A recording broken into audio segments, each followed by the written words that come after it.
Now, of all the diseases of your cardiovascular system, it will boil down into 4 causes.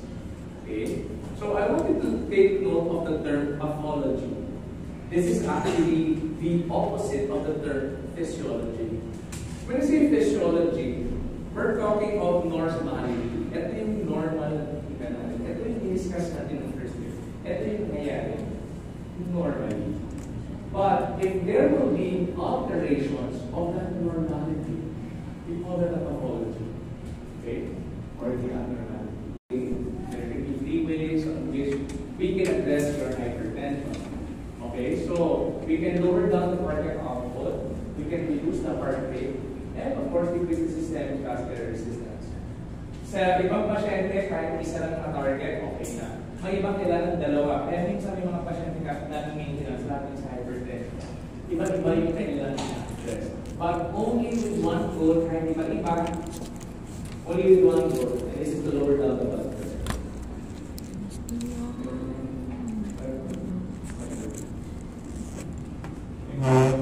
Alright.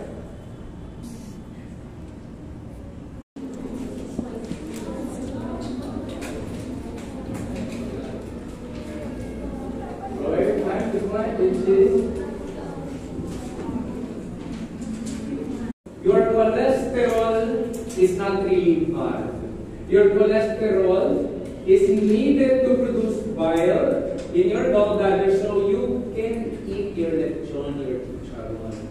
Okay? And then of course, you also need your cholesterol for the formation of your steroid hormones such as your estrogen, testosterone, cortisol, aldosterone, and also your cholesterol is needed for the absorption of vitamin D in the body.